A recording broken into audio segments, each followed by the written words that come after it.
Listen to Sanjay talking in a tutorial about the digital divide and answer questions 1 to 4.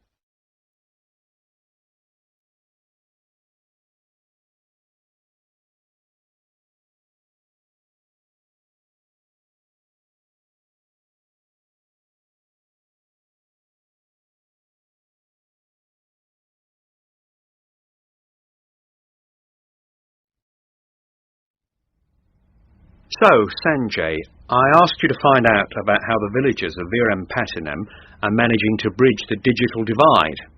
How did you get on? Oh, I found it very interesting. Veerampattinam is a small village on the east coast of India, near Pondicherry. That's south of Chennai. Now, this village, in the year 2000, had no telephone connection and no electricity supply. It was just the sort of place which we'd expect to be completely left behind as the technological revolution rushed ahead. But that year, they had an internet connection installed in the village, and now each day a local volunteer in the village checks for information which is useful to the villagers. Really? But how was that possible if there was no telephone or electricity? Well, quite simple, really. They installed a solar panel to provide the power, and instead of an old-fashioned telephone line, the internet connection was provided by a wireless transmission system, all very high-tech. And then what does the volunteer do with the information? Print it out in a newspaper? No, that would be far too slow and expensive. He just picks up a microphone and broadcasts the information to the whole village using a public address system. You know, simple ideas are often the best, and villagers can hear what they want to know while they're having tea in the local cafe or doing their shopping. They don't even have to go to a meeting.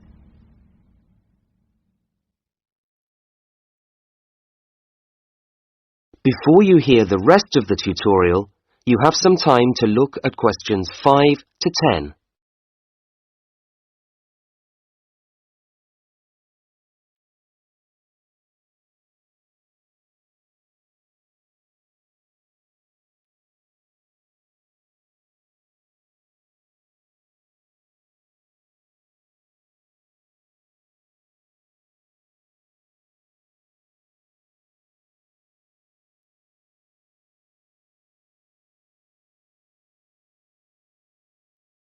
Now listen to the rest of the tutorial and answer questions 5 to 10. So what sort of information do these villagers get from the internet? Well, I'll give you a few examples. Veerampattinam is on the coast, and quite a lot of the villagers are fishermen. From the web, they can find out what weather conditions will be like the next day, and if they know about the weather, they know whether it'll be safe to go fishing. This internet connection can actually save lives. Now, that really is remarkable. Another useful application is that they can find out how much crops are selling for in the markets of Pondicherry and Chennai. You see, a lot of the villagers earn a living from farming, so you can imagine how useful that is. Also, by looking on the internet, people can find out about jobs which are on offer, and then go and do them. This, in turn, brings more money into the area. But wasn't the system very expensive to install? How did they manage it? The system was the idea of MS Swaminathan. You may have heard of him. Wasn't he the man behind the Green Revolution? Yes, he did his PhD in plant genetics at Cambridge in the 1950s. Actually, he was a major force behind the agricultural revolution. The agricultural revolution largely solved India's food problems, and his foundation designed and paid for this installation. When you think about it, it's a much cheaper solution than installing electricity and telephone lines to the village, though those will come with time, I expect. Do the villagers have the know-how to use something as sophisticated as the internet? Well, the technology is sophisticated, but the internet itself is very user-friendly. That's why it's such a powerful tool. And it's very important that the people who handle the information are not technicians from outside, who have their own interests and priorities, and certainly not civil servants, who might tell the villagers what they think they should know. No, it has to be the local people, who know what information they need, and can look after their own interests. I'll give you an example. You remember I told you one of the pieces of information which villagers want is how much crops are selling for in the markets. Well, if they get this information, then they're in a much better position to negotiate with the intermediaries who come to the village to buy their produce and may tell all sorts of stories to get prices down. Well, that's true. So once again, it proves the old saying that information is power. Thank you very much, Sanjay. That was very good. Well done. My pleasure.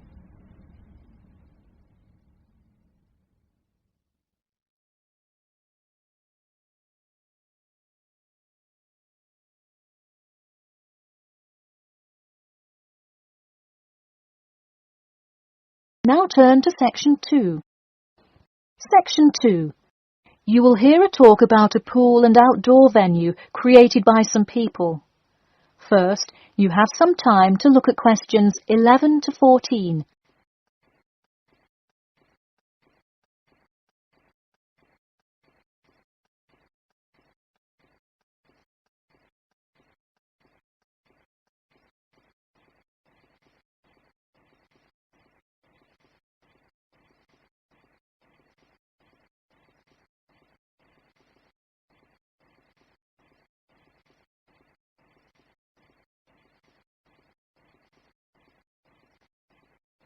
Now, listen carefully and answer questions 11 to 14. Hey, if you're just joining us on WKPX The Sound, welcome. We're here in the studio with Matt and Cam in the morning, and this morning we're talking about keeping the kids occupied on summer vacation. Folks, there's a new kid in town in the world of summer fun. Get ready for the Pool of the People. A pool and outdoor venue created by, that's right, the people. Scheduled to open in November, the ideas for everything from the design of the pool right down to the items sold in the snack bar have been decided upon by a sample of 1,050 members of the public. The public selected 2 top proposals from over a dozen created by renowned architect Ned Mosby, and the final design is truly something else. The pool is shaped like a fishbowl, sinking down into the ground. And there's, you guessed it, a real live fish tank in the center. It's certainly the center of attention in the Bridgewater area. Now, you are probably wondering how much an extravagance like this must cost, right? Well, have no fear. At just £15 for adults and £10 for kids, it's an affordable way to entertain the kids in those dog days of summer. The only problem now is the possibility that it will in fact become too popular. The pool is only so large, so swarms of people coming to enjoy it may cause quite a crowd in its first summer of opening. There will be an opening party for a select audience, and in line with the pool's mission, the people have decided on all the arrangements. They collectively decided on actress Rebel Wilson to host in the festivities scheduled for later this month, and even dictated the playlist by ranking their top 10 songs from a list of hundreds. There is some discrepancy, however, on the sculpture design for the foyer at the entrance. The people elected a jellyfish sculpture to greet entering visitors, but given last week's vicious attack by a box jellyfish on a local youth, coordinators fear it will bring too much fear to patrons. Before you hear the rest of the talk, you have some time to look at questions 15 to 20.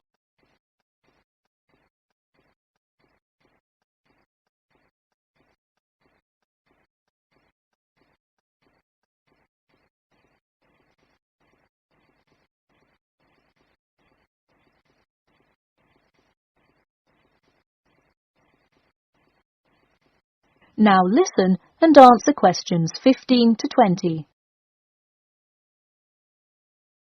The theme of the clubhouse is set to be International Waters, with a different section representing each continent, designed by the legendary local artist Roberta Annuzzi. Representing Asia in the reception area will be a mosaic made up of prominent animals indigenous to the continent. A camel, a panda, and the Siberian white tiger, to name just a few.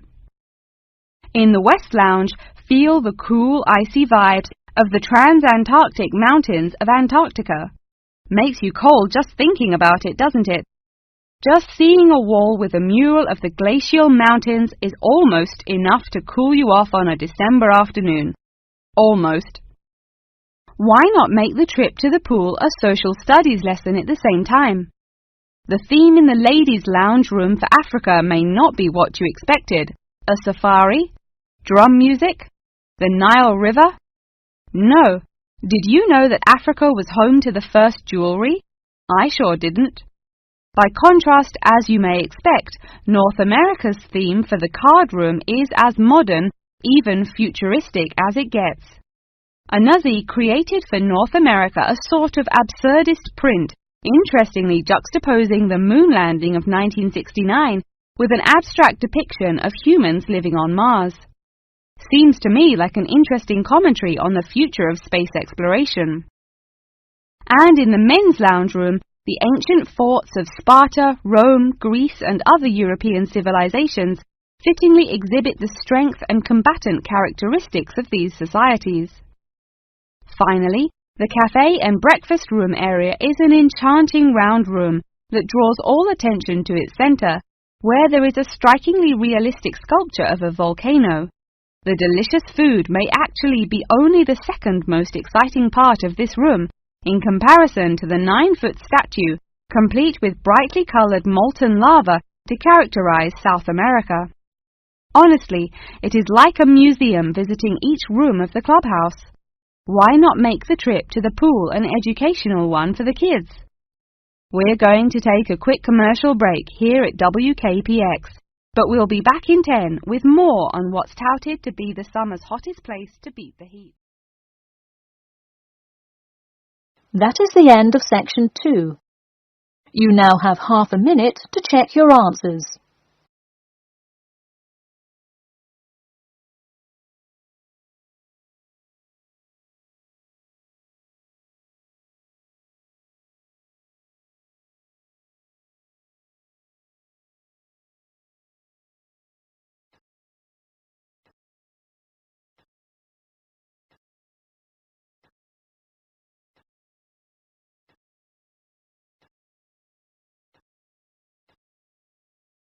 Now turn to section 3.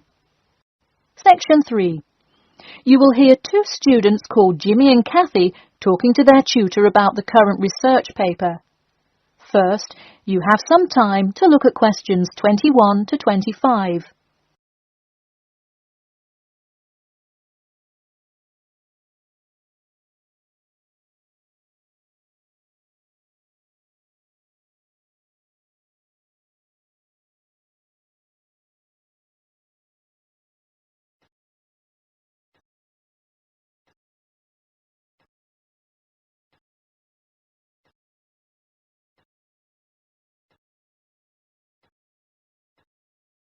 Now, listen carefully and answer questions 21 to 25. Before we start, Jimmy and Kathy, thanks for coming in today to talk about your current research paper. Well, I will also give you some suggestions for your future presentation later. That's great. Okay, I've read the introductory chapter, and so far I like where you're going with your research, you two. Thanks. What did you think of the procedure section? I haven't got there yet. I'll get to that and the results and discussion section in a bit. Oh, if you haven't read the rest, are you just saying you like the introduction? No, the layout is really well done. You have each section clearly marked and have the header and footer perfectly formatted. And your title page is right on the money. A lot of students have trouble with that one.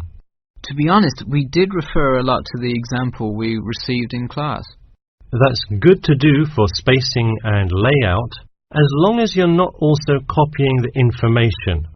The background information is a little sparse, though. You may want to add to it. You think so? I was more worried about whether I had enough data. You definitely need more background information. I would think about finding some more online articles or doing more research in the campus library. That's a good idea. We can go tomorrow. I find it too tough finding the subject matter in the online journal database. I also like being able to flip through the physical journal, as opposed to trying to scroll down on a computer. Me too. Oh, I almost forgot. I've included all of my citations in the abstract, but could you help me with the bibliography? I should be using a bibliography, right? Not an appendix. Sure, I can help with that. Yes, for this type of scientific research paper, list all sources that you cite in the body of your paper in a bibliography. Go to the website I gave you last time to see the exact way to list each source. Okay, thanks. I'll do that. We still have a lot of things to fix up. Yeah, but there's a lot of good stuff here to work with. So enough about the paper. How is the presentation going? Well, it's all right. I'm going to go try out the new presentation software while Jimmy's working on the bibliography.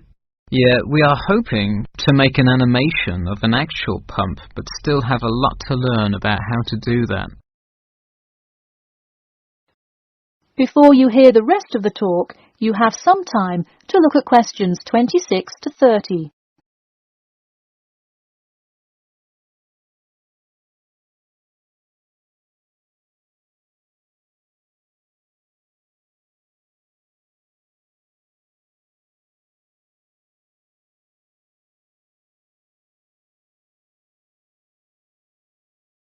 Now, listen carefully and answer questions 26 to 30. Who would have thought before we started this project that we would be able to recreate the motion of a pump? This stuff is just so interesting. So glad to hear it. Yeah, I am glad I took engineering this semester. I would definitely like to keep up with it. You know, there's an organisation called the Machine Engineer Society. You should look into joining it. You'd need to score well in your engineering class to qualify, but I think you can do it. Interesting. I will definitely check it out. I would really like to get in contact with some professionals in the engineering field to find out more. I don't really know anyone in the field now, though. I think if you keep meeting people in your classes and professors, you'll be able to get in contact with some really helpful people. Well said, Jimmy. If engineering pumps is something you both are specifically interested in, make sure you stay up to date on new developments. In fact, you could visit the local water treatment facility periodically to see what new developments are going on. That may be a good way to get some practical experience. Well, I don't think they would let you handle any equipment by just visiting the facility. If you really want to get your hands dirty, so to speak, I would recommend instead seeking a summer internship. Wow, you have so many helpful suggestions for getting a leg up. Now, if only you could tell me how to get my work published. Wouldn't that be nice? Well, honestly, all you really need to do is, once you have a dissertation, present it. Present it often and to many audiences, and once you get feedback, adjust it. You'll get published one day. Wow, this meeting has been truly inspiring. Thanks for your help.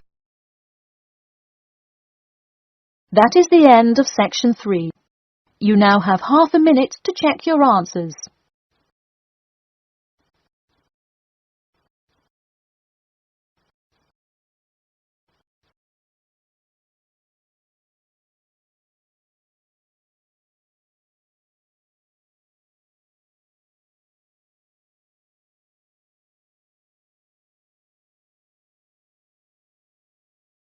Section 4. In this section, you'll hear a lecture about Iron Age in Britain. First, you have some time to look at questions 31 to 40.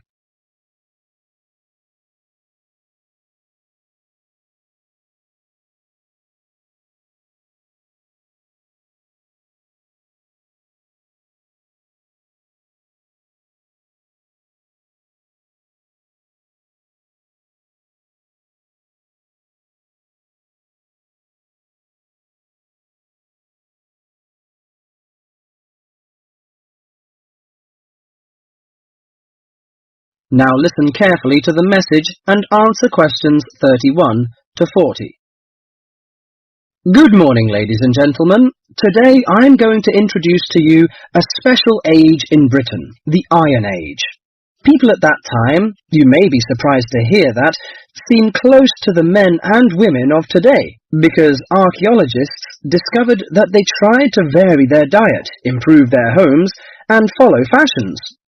The period known as the Iron Age lasted in Britain for about 800 years, from 750 BC to 43 AD.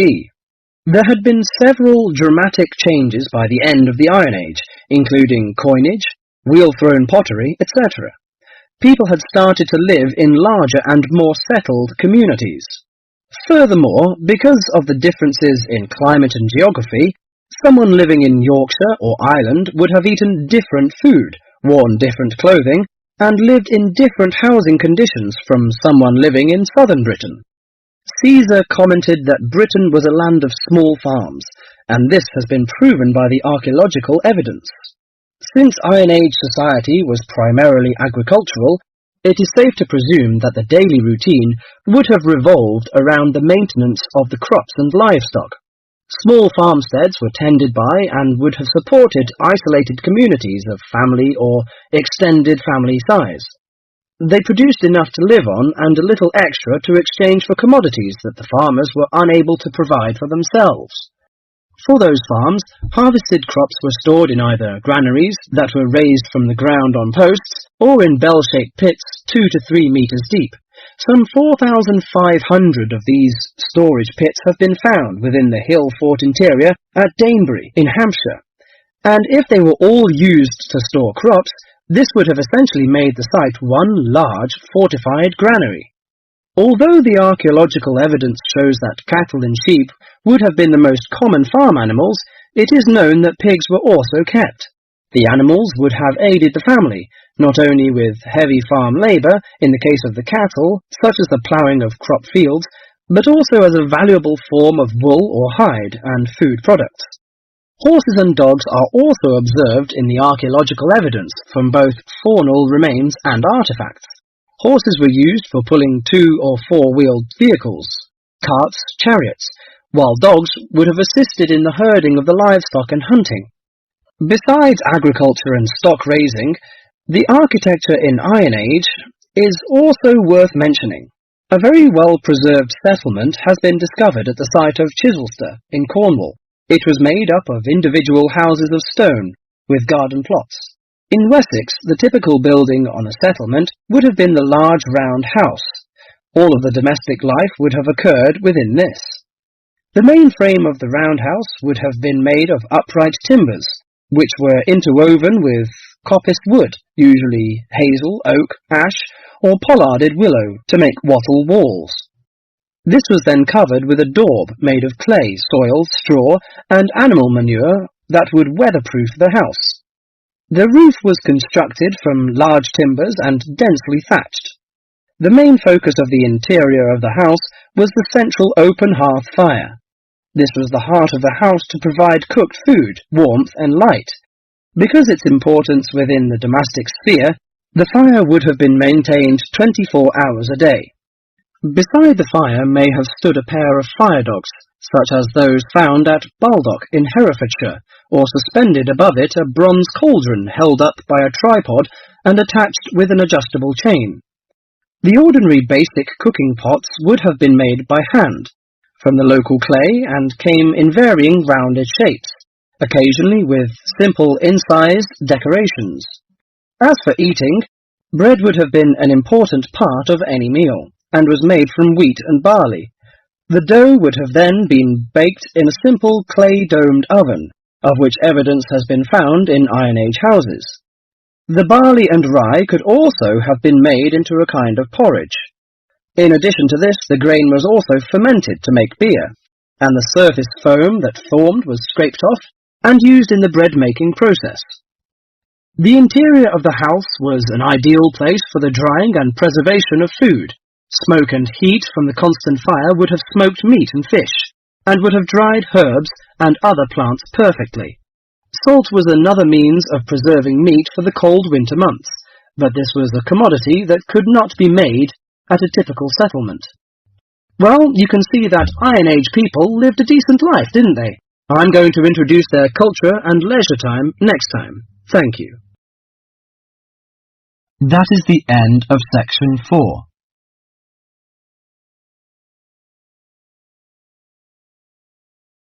You now have half a minute to check your answers.